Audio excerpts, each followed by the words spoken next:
नमस्कार, मैं आपके साथ जर्नलिस्ट सुमित और इस समय मेरी मौजूदगी जौनपुर लोकसभा में है। तस्वीरें आप लोगों को लगातार दिखाने का प्रयास कर रहे हैं कि लोकसभा चुनाव 2024 से पहले क्या माहौल है। और ये समय है प्रधानमंत्री के 10 साल के रिपोर्ट कार्ड का। जनता हमारे साथ मौजूद है, जनता बताएगी कि प्रधानमंत्री के 10 साल का रिपोर्ट कार्ड कैसा रहा, पास है या फेल है, एक बार फिर प्रधानमंत्री बनेंगे या फिर जनता इस बार बदलाव करेगी। क्या नाम है साहब आपका? ब्रिजेश कुमार यादव। क्या माहौल है इस बार? मोदी जी के 10 साल कैसे रहे? एकदम घटिया, एकदम बेकार, घटिया। वो तो कह रहे हैं अब की बार 400 पार। बेईमान आदमी हन, चाहे जुमलाबाज हन चाहे जवन कहे बेईमान है, बेईमान। अरे काम बढ़िया कर रहे हैं तभी जीत रहे हैं कि कुछ कौनो काम ना, सब एकदम बेरोजगार, सब बेरोजगार है? लड़कन को लेखत हन एकदम। मोदी योगी रोजगार मेला लगाते हैं हर साल, एकदम जुमलेबाज है। अगला भी तैयारी कर रहा था। आज ये पोजीशन है कि इस पोजीशन पे है। अब देखिए हम लोग एकदम बेरोजगार आदमी, बेरोजगार हताश नजर आ रहे हैं। मोदी के नाम लेते गुस्सा लग जाते, एकदम मिजाज। मोदी योगी नाम लेकर गुस्सा लग जाता है। हाँ, कहा यार एक आपके मुख्यमंत्री एक प्रधानमंत्री हैं, गुस्सा नहीं है। एकदम झूठ बोले वाला हन, जुमलाबाज है। प्रधानमंत्री झूठे हैं। हाँ 15 लाख आया कि नहीं है? ना, अच्छा दिन तो आया ही होगा लेकिन। हाँ अबे एक जनी ने जल्दी यही बनवे डिग लगे टर्की से साढ़े बचावे में लड़िए न, ट्रक पलटिए और बेचारा मरिए। अरे एक आध हादसा हो जाता है कोई। अरे कैसे किसान उसान प्रधान आदमी है, गेहूँ काटे के समय में साढ़े जाए रपटा था। क्या भैया, अच्छा दिन तो आ ही गया होगा। देखिए, भारतीय जनता पार्टी सबसे झूठी पार्टी अगर दुनिया को उभर के आ रही है तो भारतीय जनता पार्टी सबसे झूठी पार्टी उभर के आ गई है। भारतीय जनता पार्टी चुनाव आते ही नए नए जुमला फेंकना शुरू कर देगी। इस समय सबसे बड़ा जुमला उसका चल रहा है जिसे महिलाओं को सतर्क होने की जरूरत है। आधी आबादी को गुमराह करने का काम भारतीय जनता पार्टी करना शुरू कर दिया है। इसको विपक्ष को तो इसको हाईलाइटेड मुद्दा बना के उभारना होगा। जो सिलाई मशीन और 15,000 रुपए देने की बात भारतीय जनता पार्टी की सरकार कर रही है, अगर ये चुनाव जीत जाती है ये उसी तरह के हवाई हो जाएगा जिस तरह के 15 लाख 400 पार। देखिए, अब की बार 4 पार नहीं हो पाएंगे, 400 की बात दूर करिए। जिस तरह हवाई बात कर रहे हैं, 4 लगातार इन्हें कैंडिडेट बताइए, अपने मंत्रियों को चुनाव में उतारना पड़ रहा है। तो एक बार फिर मोदी सरकार, अब की बार वो गए सरकार गए भारतीय जनता पार्टी का पता लगने वाला नहीं है। इस बार पिछड़ा, दलित, शोषित, वंचित सब युवा, महिला एक तरफा वोट इंडिया गठबंधन को देंगे। और मैं आपके माध्यम से गोदी मीडिया को बताना चाहता हूँ, वो सबसे बड़ा अगर देशद्रोह कोई है तो इंडिया, जो गोदी मीडिया है वो है। इंडी क्या होता है? इंडिया देशद्रोही है। गोदी मीडिया देशद्रोही है। इंडी बताइए, इंडिया का नाम इंडी क्या होता है? सबसे बड़ा देशद्रोही अगर कोई है तो गोदी मीडिया है। आने वाले समय में मैं इनके खिलाफ। क्या होता है इंडी? अब वही उनसे पूछिए, इंडिया का नाम इंडी कह रहे हैं, उनको कौन सी स्पेलिंग उसमें मिस्टेक दिख रही है इंडिया में जो इंडी पढ़ रहे हैं? अगर पिछड़ा, दलित, शोषित, वंचित की बात करेगा तो इंडी हो जाएगा। अच्छा। और देशद्रोही हो जाएगा। और सबसे बड़ा देशद्रोही अगर इस समय कोई है तो गोदी मीडिया है। और इस गोदी मीडिया को सबक सिखाने का काम भी अगर जनता के बीच में गोदी मीडिया आ गई, अच्छा, तो जनता उनको जूतों को माला पहनाकर स्वागत करने का काम करेगी। और देखिए, मोदी मीडिया नहीं, मोदी जी इतना काम किए हैं, मोदी जी काम किए हैं इसलिए 400 पार कह रहे हैं। मोदी जी हाथरस वाली घटना देख ले। हाँ, मोदी जी ने काम किया है, किसानों को ऊपर ट्रैक्टर चढ़वा दिया है, थार चढ़वा दिया है। और मोदी जी ने काम किया है, किसान छुड़वा दिया है। और मोदी जी ने काम किया कि बहन बेटियों का इज्जत आप गन पॉइंट पे लूट सकते हो अगर भाजपा के मेंबर हो तो। अमित शाह कहते हैं कि रात के 12 बजे हमारी बेटियां स्कूटी से चलेंगी तो 12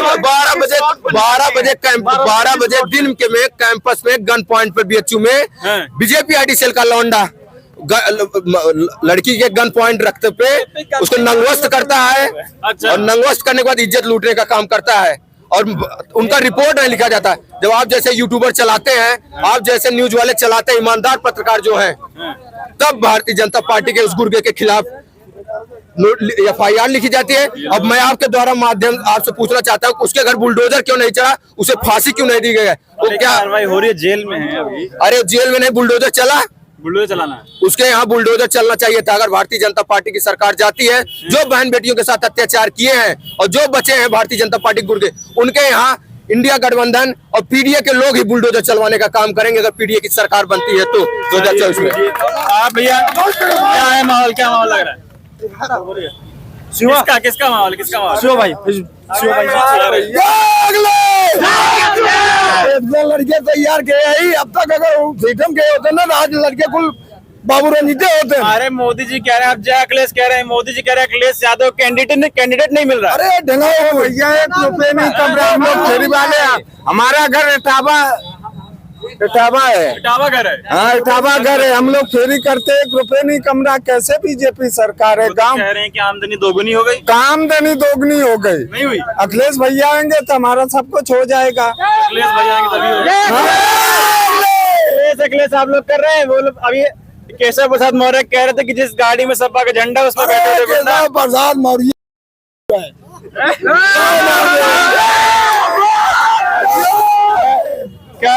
क्या नाम है आपका? राकेश मिश्रा मेरा नाम है। क्या है यहाँ से माहौल? 10 साल मोदी जी का कार्यकाल, कितना नंबर, क्या है रिपोर्ट कार्ड मोदी जी का? रिपोर्ट पूरी तरह से शून्य है। जनता को जो मूलभूत सुविधाएं मिलनी चाहिए एक सरकार के द्वारा, कोई भी सरकार हो वो जनता को सुविधा देती है, लेकिन नरेंद्र मोदी की सरकार ने अपने चंद पूंजीपति मित्रों को ही सारी सुविधाएं दी। अडानी को दिया, अंबानी को दिया, अपने विजय माल्या को दिया, मेहुल चौकसी को दिया, नीरव मोदी को दिया। जनता को जो मिलना चाहिए वो नहीं मिला। हमारे तमाम नौजवान साथी जिनके हाथों में रोजगार होना चाहिए, किसानों को दिया 2000 रुपया दिया। किसानों को उन्होंने लाठियां चलाई, किसानों पर लाठियां चलाई, पानी की बौछार कराई, उन्हें आतंकवादी कहा, उनके कैंप में पत्थर बरसाए, उनके खेतों को हड़पने के लिए नए नए काले कानून लाए, यही किसानों को दिया। किसानों पर लाठियां चलाई, मार करके उनको एकदम हालत खराब कर दिया दिल्ली में। आप सभी ने देखा होगा, जिसमें 750 किसानों ने अपने प्राणों की आहुति दी, तब जाकर के वो काले कानून वापस हुए। इस देश की सरकार किसानों के जमीन को हड़पना चाहती है। नरेंद्र मोदी की सरकार अडानी अंबानी के लिए किसानों की जमीन को हड़पना चाहती है। तो कह रहे हैं, कहाँ लिखा है उसमें? आप फर्जी लोगों को डरा रहे हैं, फर्जी किसानों को डरा रहे हैं। भाई सरकार ने कानून को वापस क्यों लिया? इनके कानून में कमियां थी, तभी इन्होंने किसानों के आंदोलन से डर करके वापस लिया। किसान एमएसपी चाहता है, ये एमएसपी नहीं दे रहे हैं। ये किसान को एकदम बधुआ मजदूर बनाना चाहते थे। किसानों को भारत रत्न दे रहे हैं, लेकिन किसको भारत रत्न दे रहे हैं? चौधरी चरण सिंह को दे दिया, स्वामीनाथन को दे दिया। देखिए, आप कहते हैं कि ये भाजपा कहती है कि हमारे पास बड़े बड़े नेता है। इन्होंने किसको पुरस्कार दिया? जिन्होंने पूर्व में देश का काम किया। भाजपा कहती है, नरेंद्र मोदी कहते हैं कि 70 सालों में हमारे आने से पहले कोई काम नहीं हुआ था। आपने चौधरी चरण सिंह जो किसानों के नेता थे, उनको आपने पुरस्कार दिया, भारत रत्न पुरस्कार दिया। नरेंद्र मोदी ने क्यों दिया? इसलिए कि उन्होंने काम किया था, इसलिए दिया। नरसिम्हा राव ने इस देश की इकोनॉमी के लिए काम किया, इसलिए उन्हें पुरस्कार देना पड़ा इनको। जो काम किया। तो अब की बार फिर क्या होगा? ये तो कह रहे 400 पार। 400 पार, महंगाई 400 पार होगी। महंगाई 400 पार होगी। महंगाई 400 पार होगी। डीजल पेट्रोल 400 पार होगा। रसोई गैस के दाम में 400 रुपए की और बढ़ोतरी होगी। किताब कॉपी पेंसिल में और भी 400% की बढ़ोतरी होगी। बेरोजगारी के क्षेत्र में 400% और बढ़ोतरी होगी। अडानी और अंबानी का जो धन है, अडानी और अंबानी का धन 400% और बढ़ जाएगा। क्या कह रहे हैं? हमारा इटावा जिला घर है। अच्छा, यहाँ हम 20 साल से रहते हैं। आप किसी से भी पूछ लीजिए, जितने यहाँ लोग खड़े हैं। अब इतनी बेरोजगारी फैल गई है कि हम कुछ कह नहीं सकते हैं। बहुत बेरोजगारी हो गई, बहुत बेरोजगारी। ये तो कह रहे हैं सब लोग खुशहाल हैं, गरीब बहुत खुशहाल हो गए। खुशहाल है? गरीब कहाँ? कौन गरीब? ये सब गरीबे खड़े हैं। पूछ लो भैया, 20 साल से रहता हूँ या कि नहीं, पूछ लो। तो इस बार क्या इस बार मूड बना रहे हैं? फिर इस बार मूड क्या? अखिलेश भैया बनेंगे पीएम, अखिलेश यादव। तभी होगा हम लोग, तभी कुछ हो पाएगा, तभी हम लोग। क्या भैया, क्या माहौल लग रहा है? बहुत अच्छा माहौल है। माहौल है यहाँ, समाजवादी पार्टी है, समाजवादी पार्टी का माहौल। और बीजेपी है। बीजेपी बात करा, भाई साहब से भी बात कर लेंगे। आगे बताइए, बीजेपी से एक प्रत्याशी आए हैं, क्या नाम है उनका? कृपा शंकर सिंह, जानते हैं उनको? वो तो सब आएंगे, सबका आना जाना काम ही है। आएंगे चले जाएंगे, आएंगे जाएंगे, सब आएंगे। क्या भैया, क्या माहौल लग रहा है? माहौल गड़बड़ है। किसका माहौल गड़बड़ है? हंस रहे हैं आप? अरे हंस रहे हैं यार। क्या लोग बता रहे हैं कि भाजपा का प्रत्याशी जो है वो कांग्रेस के आया है। आप जो है कांग्रेस की बड़ी बड़ाई करे। भाई देखिए, सुनिए, पूरी भाजपा कांग्रेस में है। तब भाजपा भाजपा से इतना परेशान है जब कांग्रेस में भाजपा के पास कोई अपना नेता नहीं, सब उधार के नेता है या ईडी द्वारा लाए गए नेता है। भाजपा के भाजपा नेता विहीन है। उनके यहाँ जितने भी भ्रष्टाचारी लोग हैं सब भाजपा में एकदम आराम से मौज कर रहे हैं, मजे कर रहे हैं। सब भाजपा के सारे नेता कांग्रेस में हैं, तब अब क्यों इतना परेशान है? चाहे भाजपा की सरकार बने चाहे कांग्रेस की सरकार बने, एक ही बात है। विचारधाराओं की सरकार है, सरकार कांग्रेस के बनेगी। वो जहां गए, हेमंत बिस्व शर्मा सबसे बड़े घोटालेबाज थे, नरेंद्र मोदी कहते थे, आज भाजपा में है, सबसे बड़े दूध धुले हो गए हैं। अजीत पवार सबसे बड़े भ्रष्टाचारी थे सिंचाई घोटाले में, आज भाजपा में है, दूध को धुले हो गए हैं। जितने भी भ्रष्टाचारी हैं और जितने भी पापाचारी बलात्कारी हैं, व्यभिचारी हैं, वो भाजपा में जाकर के पूरी तरह से मुफीद है, पूरी तरह से सुरक्षित है। कांग्रेस या इंडिया गठबंधन का जो थाट है, जो विचार है, वो भ्रष्टाचारियों से नहीं मिलता है। वो हिंदुस्तान की आम जनता और के सुख सुविधाओं को देख करके उनका सिद्धांत बनता है, उनकी घोषणा पत्र बनती है। अच्छा, लेकिन अभी हम लोग जौनपुर में कुछ ही दूर पे अमेठी है, भाजपा वाले कह रहे हैं डरे हुए हैं, अमेठी से प्रत्याशी नहीं दे रहे, रायबरेली से प्रत्याशी नहीं दे रहे हैं। डरे हुए तो भाजपा क्यों चिल्ला रहा? अपना चुनाव लड़े, वो प्रत्याशी उनके सामने आ जाएगा। डर उनके चेहरे पे दिखाई पड़ रहा है कि फिर से अमेठी में राहुल गांधी जी चुनाव लड़ने जा रहे हैं। स्मृति ईरानी के माथे पर पसीने की राहुल गांधी लड़ेंगे चुनाव अमेठी, राहुल गांधी चुनाव अमेठी से लड़ेंगे और जीतेंगे। जीत करके सबक सिखा देंगे इनको कि जो कपड़ा मंत्री हैं, एक भी काम हिंदुस्तान में नहीं किया फोटो खिंचवाने के अलावा, उनको अमेठी की जनता सबक सिखाएगी। आप देख लीजिएगा। और जहां आप खड़े हैं, जौनपुर की जनता कम से कम 3 लाख वोटों से भाजपा के प्रत्याशी को हराने काम करेगी। 3 लाख वोट? 3 लाख से कम नहीं, 3 तो लाख। आप प्रत्याशी नहीं ढूंढ पा रहे अपना? प्रत्याशी आ रहा है, चुनाव हमारे अंतिम फेज में है, 6वें चरण में है। और भी जो भी चरण है, जहां जहां पहले, दूसरे, तीसरे, चौथे चरण, वहां प्रत्याशी आ रहे हैं। ये बहुत सीटों पर नहीं आए हैं, भाजपा के बहुत सीटों पर नहीं आए हैं, कांग्रेस के भी, इंडिया गठबंधन के बहुत सीटों पर नहीं आए हैं। प्रत्याशी आ रहे हैं। जैसे जैसे चुनाव नजदीक होता है जिस चरण का, प्रत्याशी आएंगे। प्रत्याशी आएगा। 3 लाख वोट का बनता जौनपुर में बता रहे हैं। 3 लाख के वोट के अंतर से इंडिया गठबंधन का प्रत्याशी चुनाव बहुत बड़े जीतेगा। अंतर की जीत बता रहे हैं। आपको क्या लग रहा है, क्या माहौल यहाँ से लग रहा है जौनपुर से? माहौल वही इंडिया गठबंधन। इंडिया गठबंधन। और जो बीजेपी काम धाम सब करी है, काम जो पहले से यहाँ हुआ है, पहले से हुआ। बीजेपी कुछ काम नहीं किया, कुछ नहीं करे।